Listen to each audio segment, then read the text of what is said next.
which is David Whitesock. David Whitesock is the CEO and founder of Commonly Well. He's led innovative and entrepreneurial programs in addiction, recovery, and technology since 2004. While designing new approaches to peer coaching, he developed the Recovery Capital Index, RCI. The RCI is a scientifically validated assessment that measures recovery and overall well-being.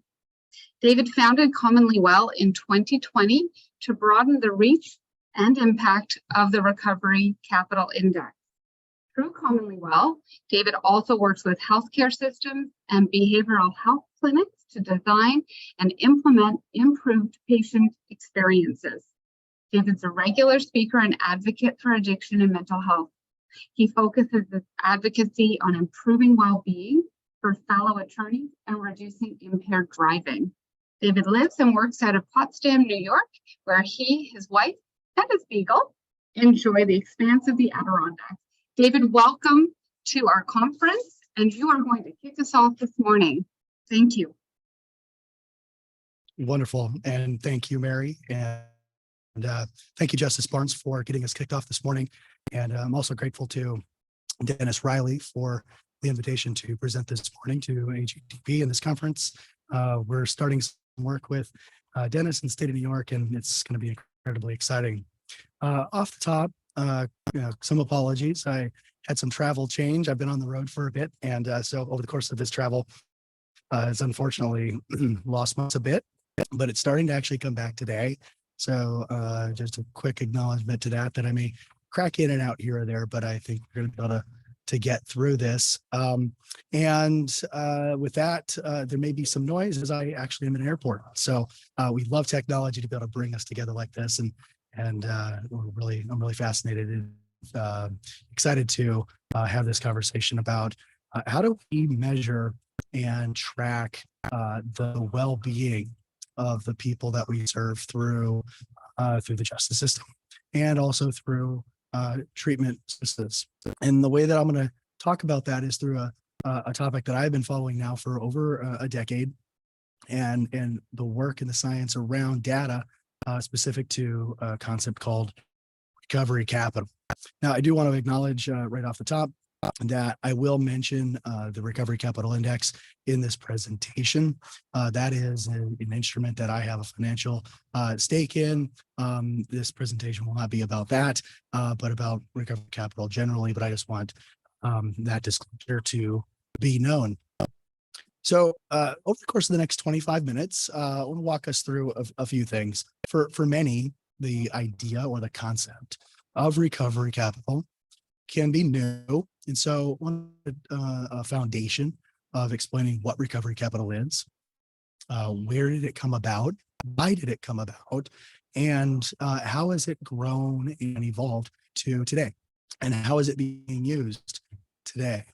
We'll go a little bit deeper and we'll talk about how we actually measure recovery capital and how that comes from individuals whom we serve, and it's their subjective observation, which is a really important experience to gain insight into for both that individual, but also for providers and systems that work with individuals dealing with complex economic, social, behavioral, and environmental issues.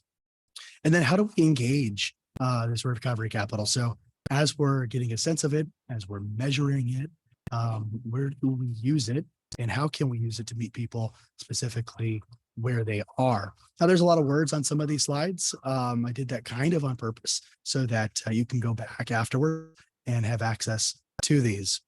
But first, let me kind of tell you a little bit about me and why I care about recovery capital.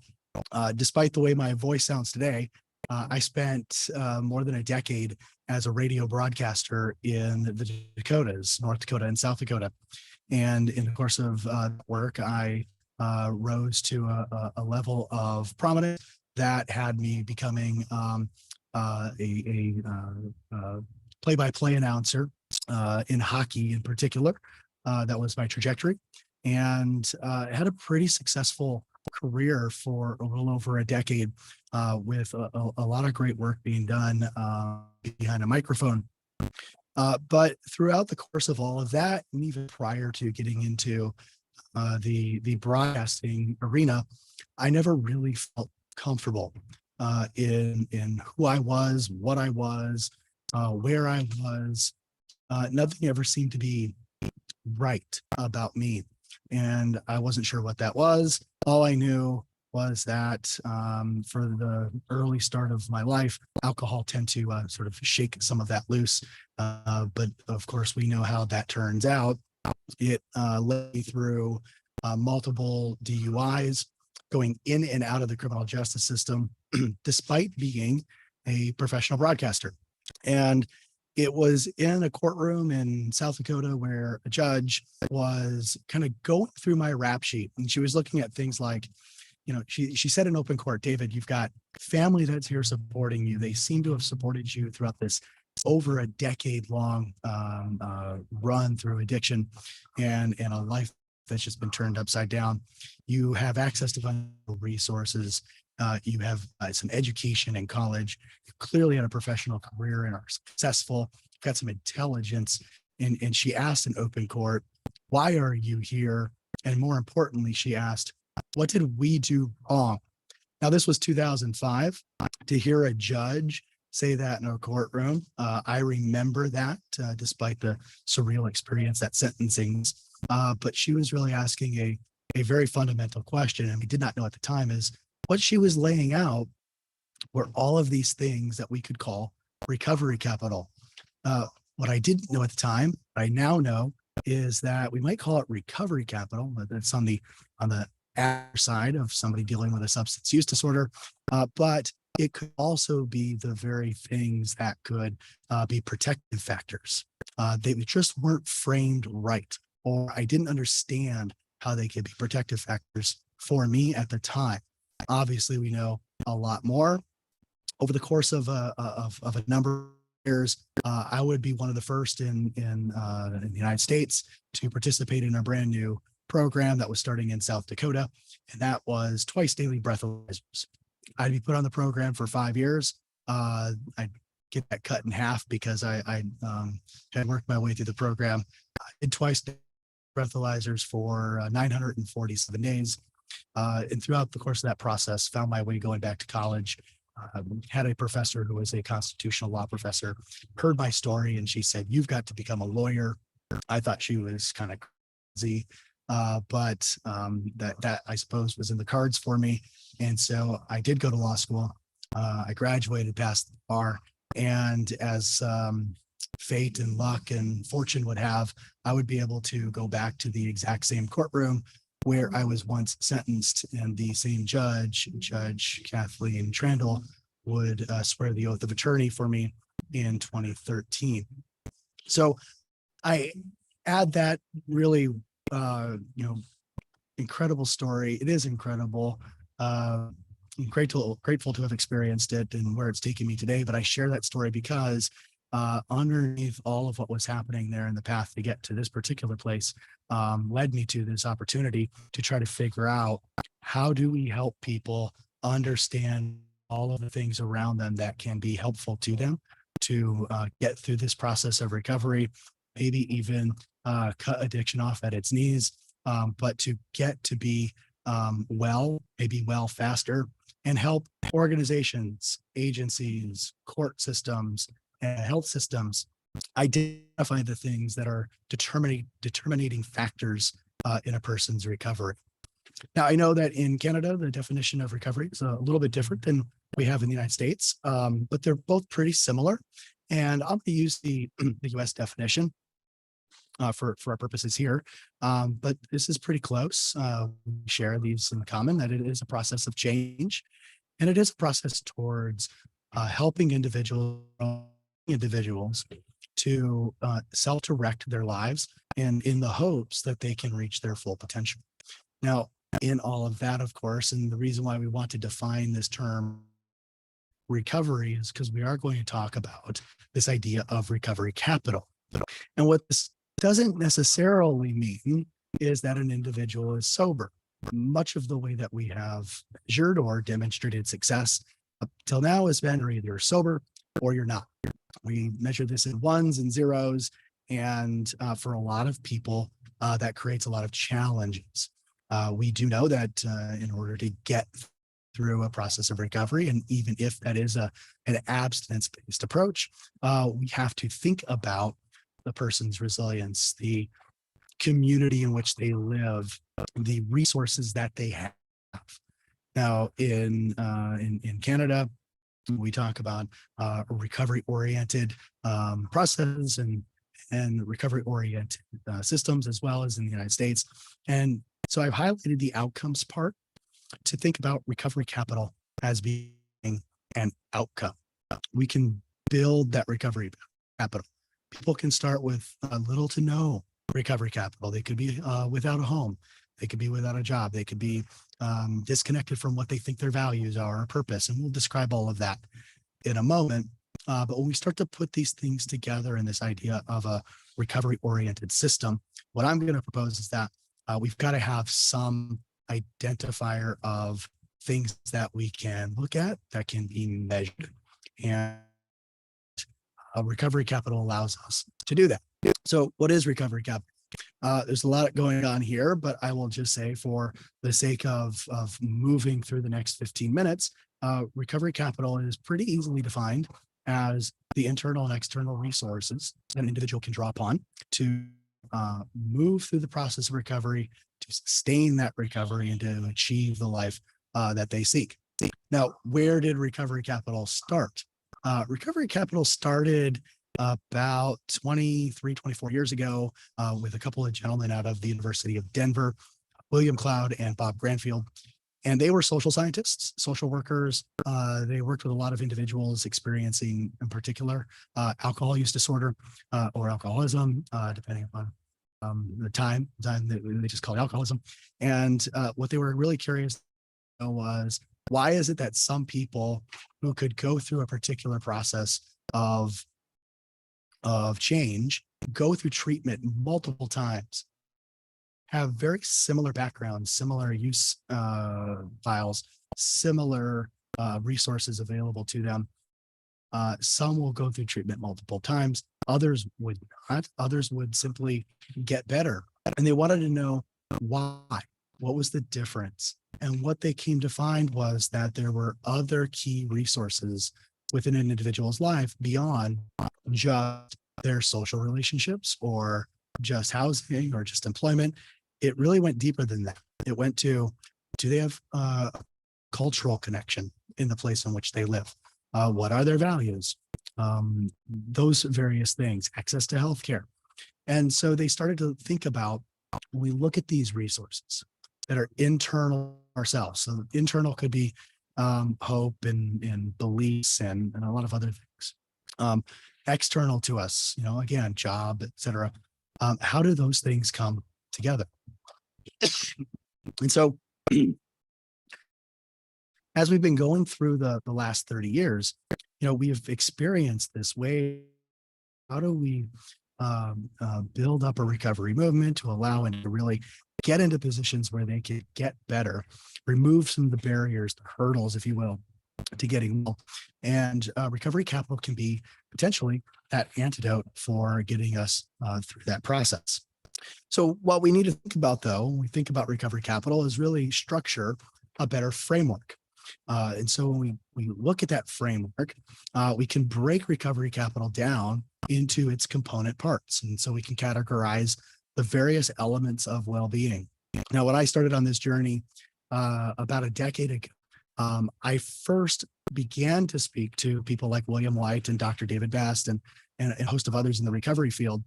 But what I came to learn is there was no specific breakdown like this at the time.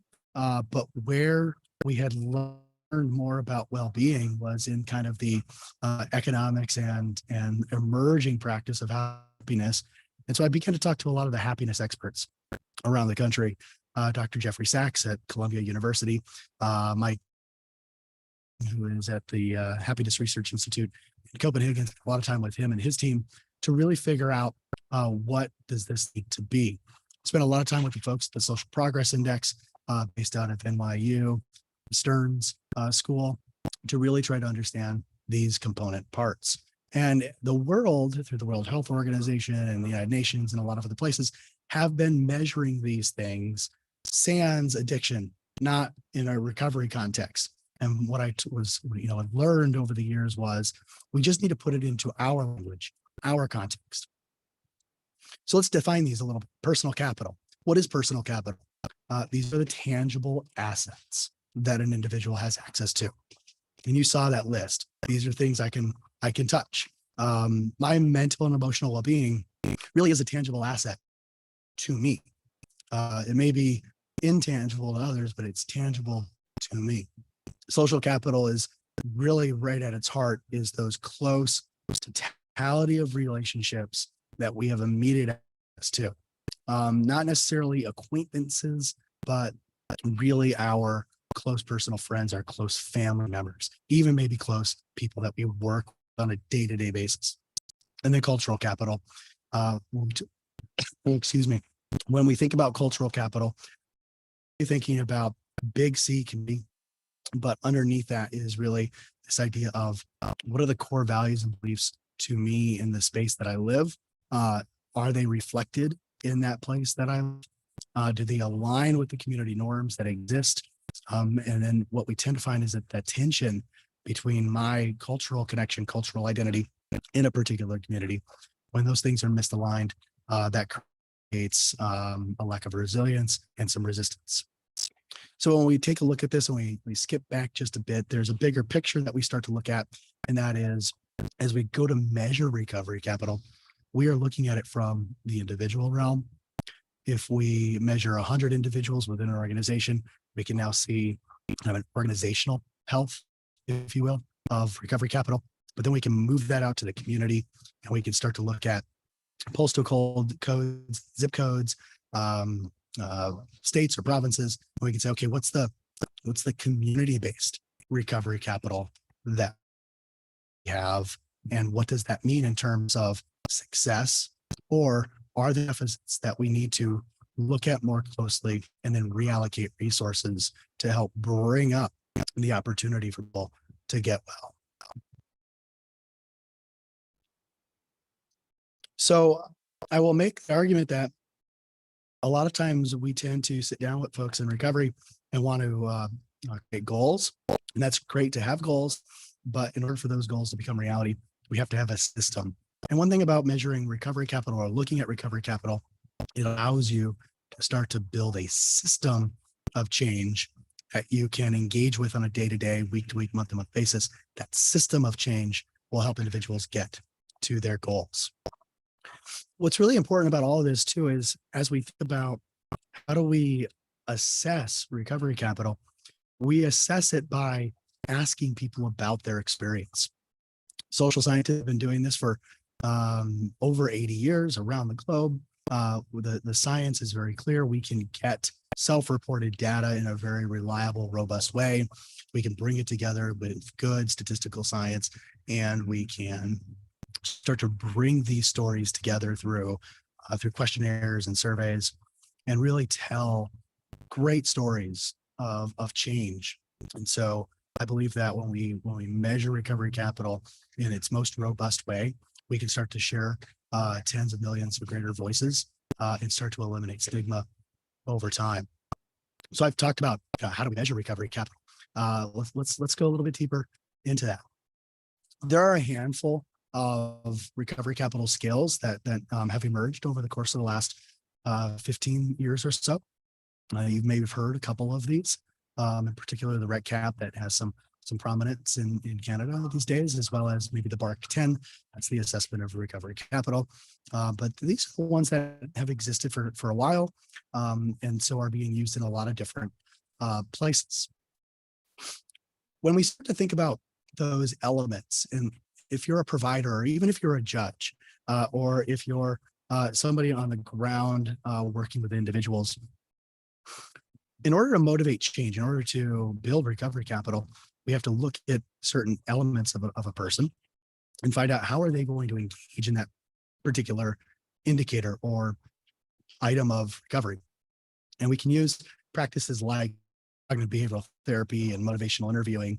And when we combine those with a regulated or regular survey practice, we can begin that process of building recovery capital. And at the end of the day, recovery capital, if we're using a 10-item scale or we're using a much larger one, each of those items give us the opportunity with that person to have a dialogue that can impart internal motivation for change and help people to become better decision makers, improve their thinking practices. And so a lot of times the recovery process is challenged just simply by the fact that the brain itself isn't fully healed, and the decision-making process is kind of hampered a bit. And so we can use these survey tools, we can use these practices to really help people become better decision makers. So in the last few minutes that I've got, I want to talk about some data. What would this presentation be about if we didn't have some data to show? So we've been measuring recovery capital in Palm Beach County, Florida for the last couple of years. They have built a recovery-oriented system, and they want to have a data-driven approach, mostly to fight off the opioid epidemic that is going on down there. So we've got about 11 agencies that are active, none that are within the criminal justice system at this point down there, but across the entire continuum from detox all the way out to long-term recovery supports.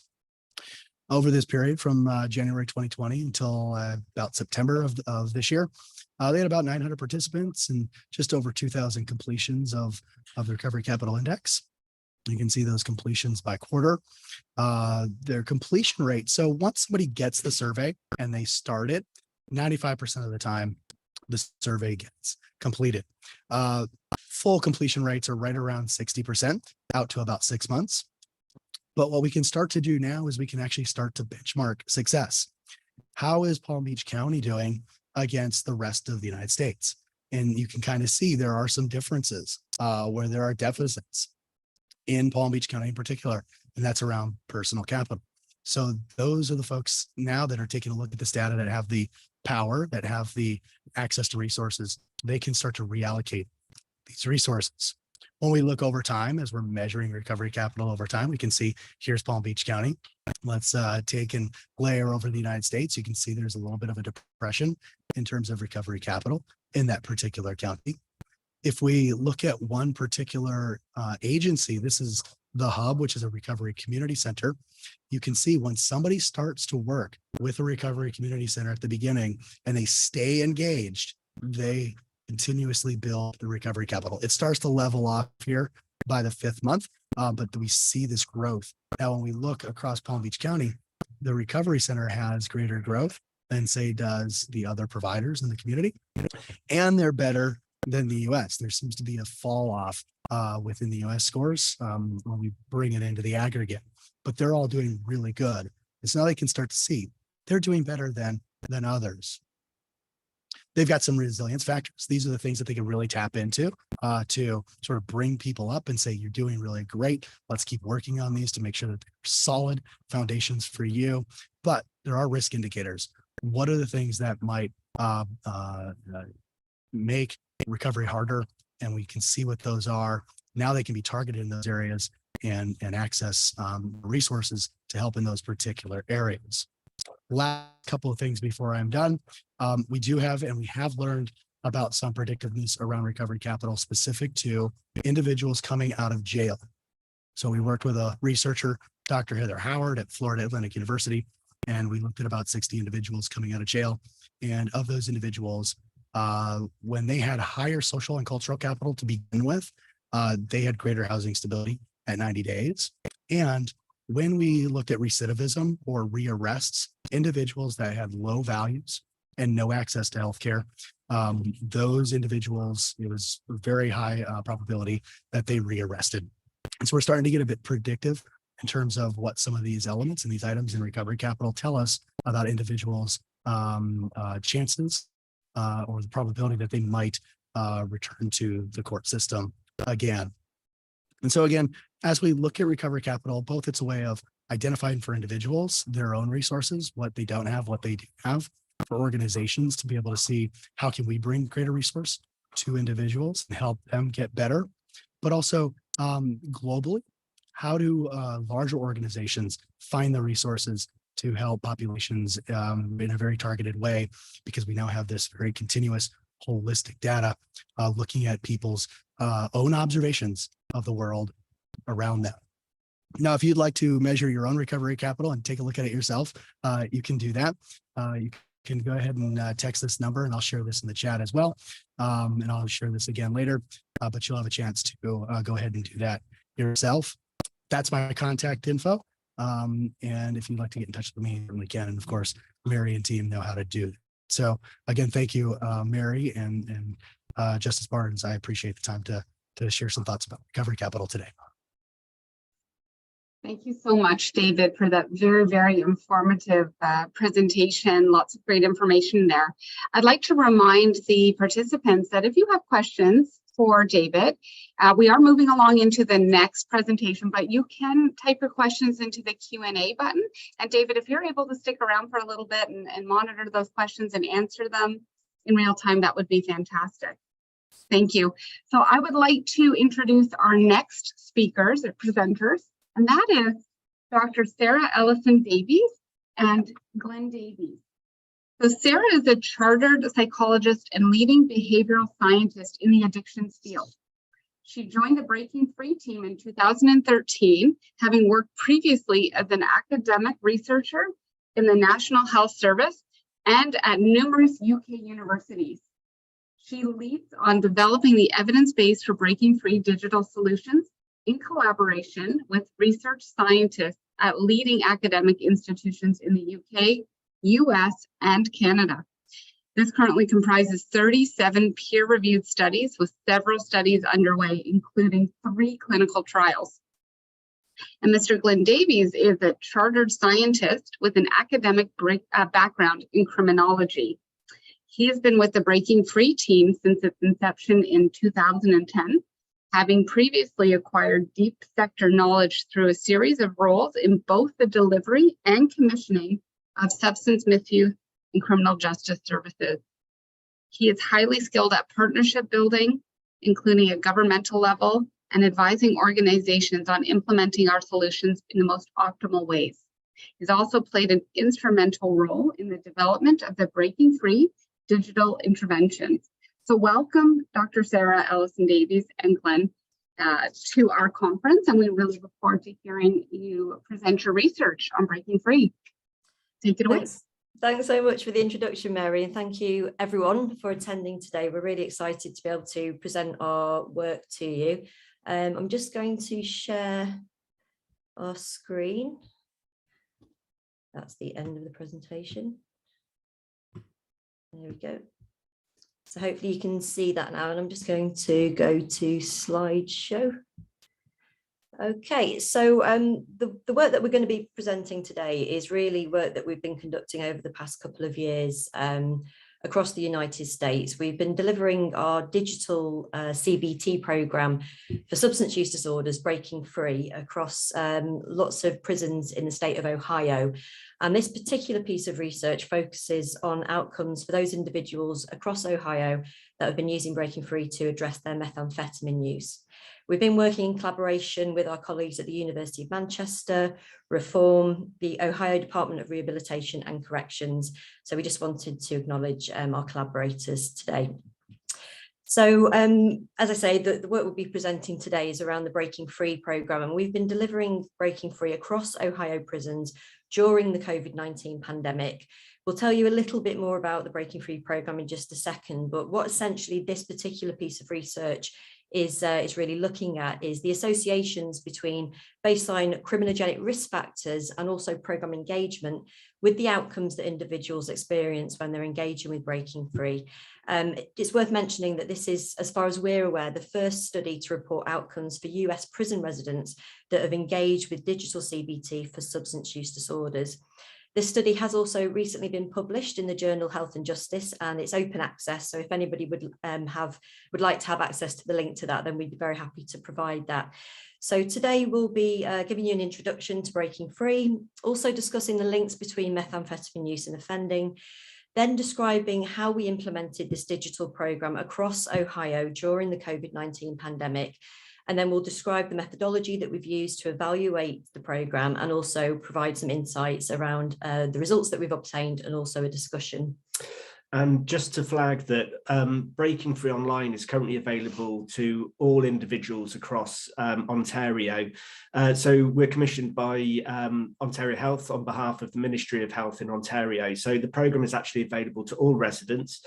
So if you want to use the programme yourself, or indeed if you have any clients that you would like to use the programme, please do so. But the actual interventions we'll be describing today is throughout our presentation focuses specifically on the program that has been adapted for the US population, but also for the version that has been adapted for the prison and jail environment. So it is quite different to the program that is currently available across Ontario. So just to give you an insight into what Breaking Free is, so it's essentially digital cognitive behavioural therapy for the treatment of substance use disorders. It also contains other proven therapeutic approaches such as relapse prevention, harm reduction, mindfulness, and also motivational enhancement. The clinical content of the programme is structured around and underpinned by the 6-domain CBT model that you can see on the slide there.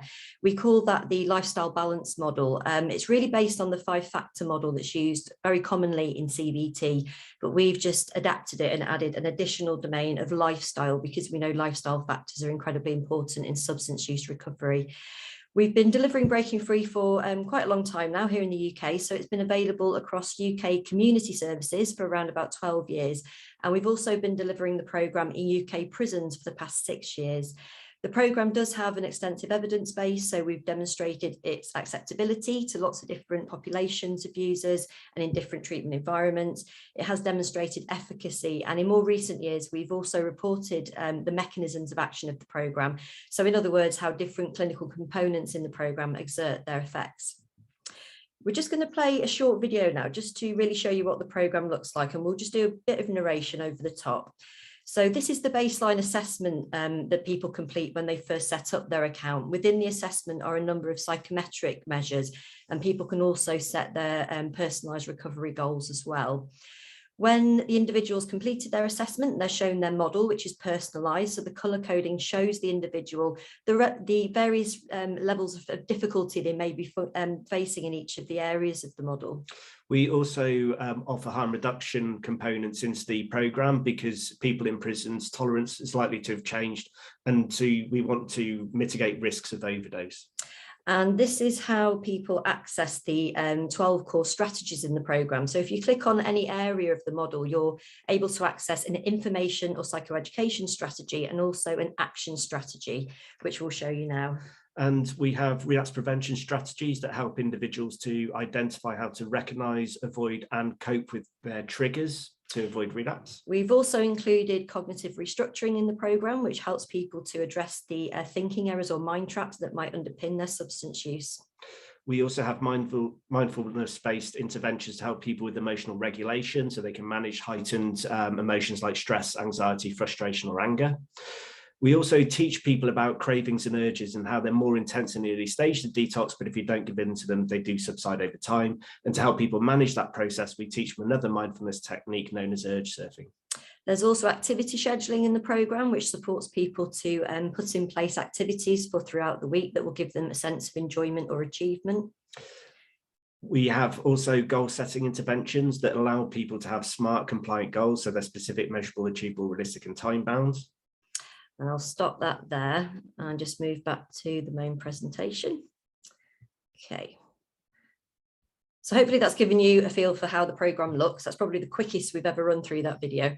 But I'll just hand over to Glyn now, who will discuss the links between methamphetamine use and offending. So we're mindful that within North America, particularly, there is a high prevalence of methamphetamine use. The latest data we've been able to identify has shown that there was 1.2 million individuals that used methamphetamine within the US during 2019, and clearly that was pre-pandemic. And we know the vast majority of substance use has increased during the pandemic and has continued to as we've come out of that. So for us, we know that there is lots of problems, particularly within Ontario, around methamphetamine use, but within the US, when we started working within Ohio, we were interested to see that use within the incarcerated population is even higher. And of course, with that comes the associated unstable lifestyle and risk factors that are linked to offending behaviours for the individuals engaged with methamphetamine use. Most notably in terms of mental health, with individuals experiencing comorbid difficulties from low to moderate mental health difficulties such as anxiety and depression, all the way through to psychosis. And that other risk factors such as homelessness, financial difficulties, and interpersonal conflict are also prevalent.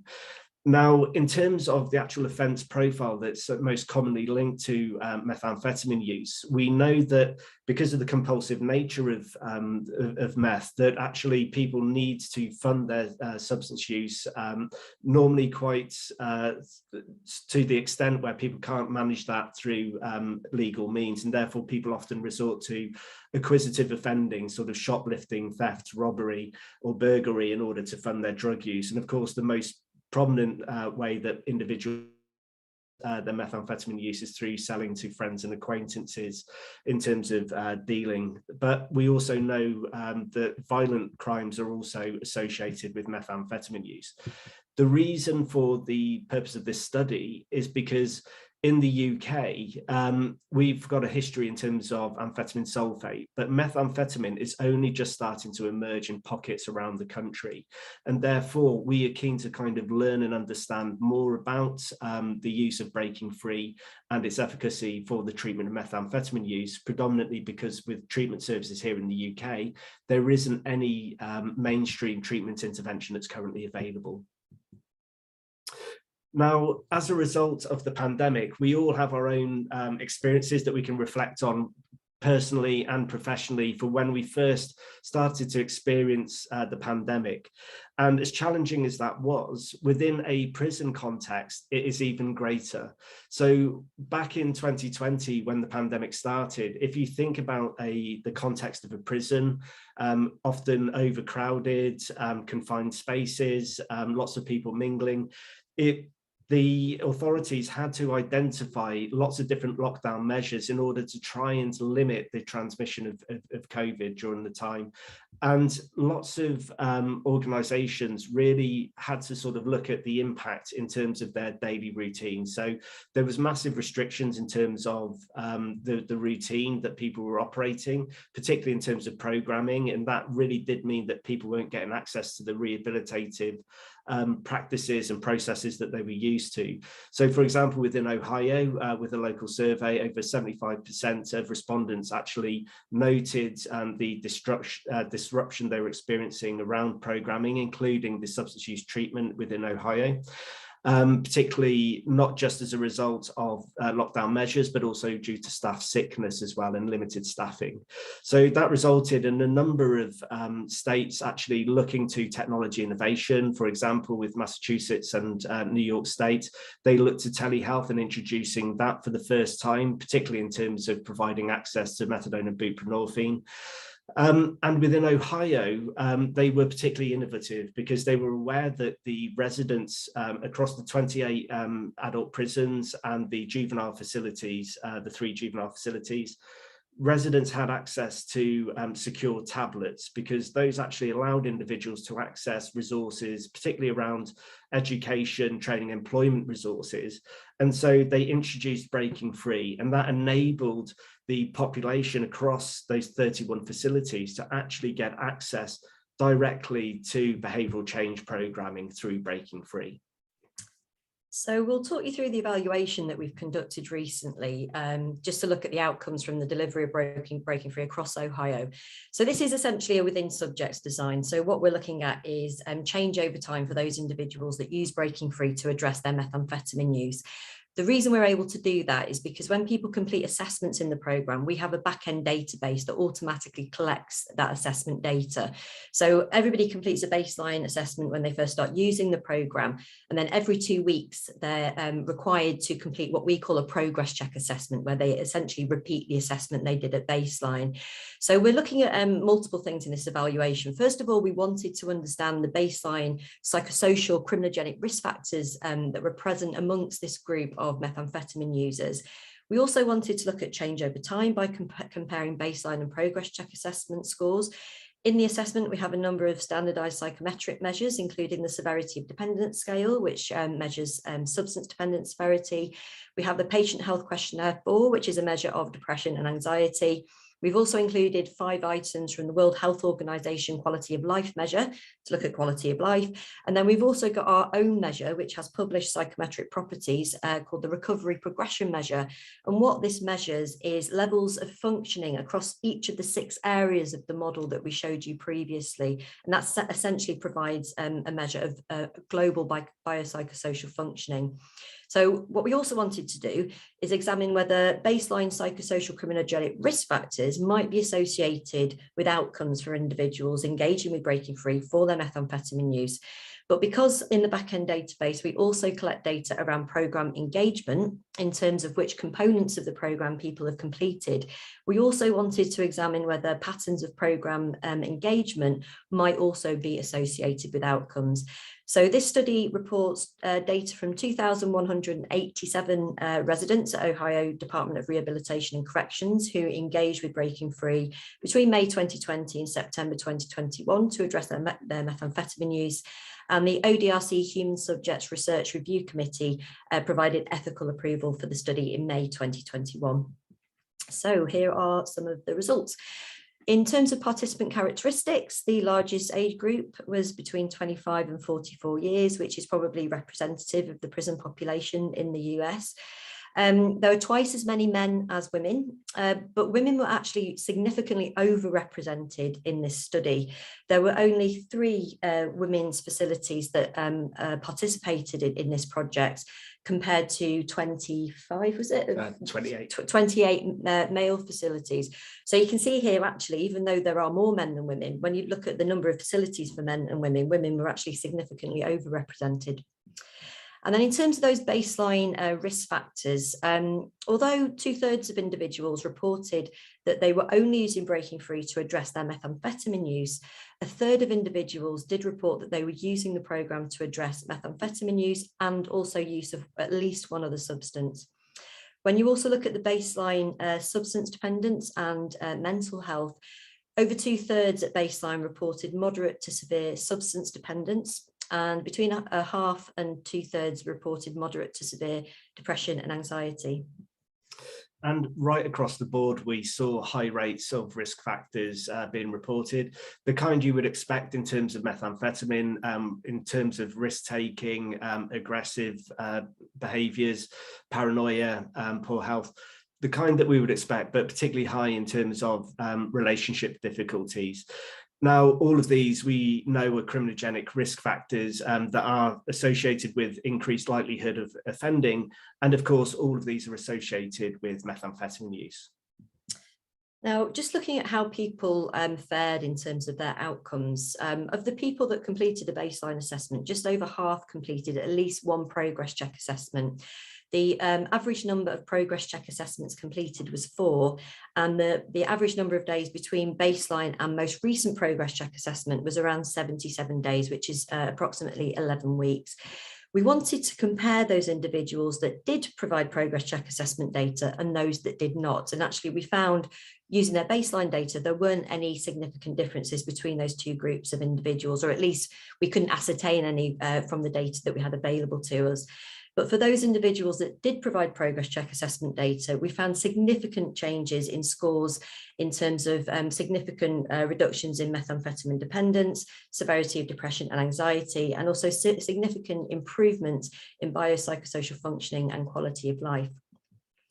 Now, in terms of how the baseline risk factors were associated with outcomes, we did find when we ran multiple regression models. So we put all of the risk factors into a multiple regression and looked at whether cumulatively they did seem to predict outcomes for people using the program. We found that indeed that was the case. But what we also wanted to do was look at individual risk factors, and we actually found that there were specific risk factors that seemed to significantly predict scores on specific outcomes. So, for example, the presence of conflict with others at baseline, when people reported that, they tended to not fare quite as well in terms of their depression and anxiety outcomes. Additionally, for those individuals that reported work and education problems at baseline, those individuals didn't fare quite as well in terms of their quality of life. And then depression and anxiety did seem to be predictive of a couple of the outcomes. So for those individuals that had moderate to severe depression and anxiety at baseline, their biopsychosocial functioning and quality of life outcomes didn't seem to be quite as good as those for those individuals that didn't have that moderate to severe depression and anxiety. And then finally, looking at programme engagement. So you might remember from the video we showed you, there's 6 areas in the model that underpins the programme.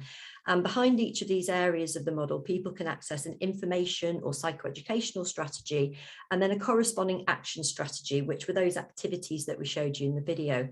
So in order to complete a component of the programme, the individual has to complete both the information and the corresponding action strategy. So what we looked at here was whether component completion was predictive of outcomes. So again, we ran a multiple regression model, put all of the components into that, and then examined whether completion cumulatively of components seemed to predict outcomes. And we did find that that was the case, both for reductions in methamphetamine dependence and depression and anxiety, and also those improvements in biopsychosocial functioning and quality of life. But as with the risk factors, we wanted to determine whether completion of specific components in the programme might be associated with specific outcomes. And we did indeed find that was the case. So completion of the difficult situations component, which contains that relapse prevention strategy, for those individuals that completed that component, they tended to have better biopsychosocial functioning scores at most recent progress check assessment. And then completion of the unhelpful behaviours component, which has the activity scheduling strategy in it, which is where people put in place enjoyable activities for the coming week. For those individuals that completed that strategy, they tended to have better outcomes in terms of their substance dependence, their depression and anxiety, and also their biopsychosocial functioning. And that actually makes sense because we know from the literature that activity scheduling does really help people in terms of helping them with their mood and also their general functioning. And then finally, we found that completion of the lifestyle component, which was the component that contained that lifestyle goals strategy in terms of setting smart, compliant goals. For those individuals that completed that strategy, they tended to have better outcomes in terms of their depression and anxiety, their biopsychosocial functioning, and also their quality of life. And it's also worth mentioning that as with we've completed and published several studies over the past few years that are very much like this, looking at different populations. And what we tend to find is a dose response. So what we've published previously is that the more components of the programme people complete, the better their outcomes overall. And we did in fact replicate that finding in this study with individuals using the programme for methamphetamine use. So one of the key things that we've always found with Breaking Free is that it is incredibly challenging to implement any digital intervention within a secure prison setting, having to overcome issues such as security risks, ensuring that the actual programme can be delivered via the hardware and the internet structure within prisons. Trying to do that during a pandemic across the pond has been incredibly challenging. But what's been really great is to actually see the success of the implementation of the programme across all 31 facilities during the pandemic. Now, it's worth noting that this particular evaluation focused specifically on methamphetamine users. However, the programme was used by over 20,000 residents during that first year of the pandemic. And that means that it wasn't just methamphetamine users, but we had opiate users, crack users, people using it for prescription medications, steroids, club drugs, a plethora of different substances. So we are doing further research to look into those different populations as well. As Sarah mentioned earlier, women were overrepresented within the sample, and that has been the case not just within Ohio, but we found that there is great engagement by women, as we've seen across Ontario with the community services that we're working with. So again, we're doing research to try and understand that better as to why women are engaging with the interventions, and particularly compared to in-person services, why there's such a high uptake rate. Now, despite the high risk, the high rates of psychosocial criminogenic risk factors, What's been really pleasing is to actually see the significant reductions in substance dependence, in terms of improvements around depression and anxiety, and indeed biosocial functioning, and indeed quality of life. So the fact we're seeing improvements globally gives us real hope. However, we did see that the presence of these risk factors were associated with less positive outcomes for individuals. But what was really encouraging was to see that that dose response was replicated, because now we have further evidence to suggest that if people are supported to engage with the programme optimally, even for those individuals that may have lots of risk factors, may have higher levels of clinical complexity, they can still experience positive outcomes from the programme. And we also found that completion of specific components of the programme might be particularly relevant to outcomes, including the difficult situations, relapse prevention strategies, the unhelpful behaviours, activity scheduling strategies, and also the lifestyle strategy, which looks at setting smart, compliant lifestyle goals. And again, as we say, this also gives us further evidence to support the fact that for those individuals that might require support with engage with the programme, if we can provide that support, that can not only optimise adherence, but also outcomes as well. So we're now planning future research to look at different delivery models in correctional settings, but also longitudinal outcomes and the ongoing impact on recidivism. And a final plea, just as we move into 2023, the work we are doing with Ontario Health and organisations across Ontario, we will be looking to further roll out the interventions across criminal justice services. So if your organisation is interested in utilising Breaking Free with your client population, please get in touch, because the programme is funded through the Ministry of Health and is available for all residents of Ontario. So with that, we will stop sharing and answer any questions you may have.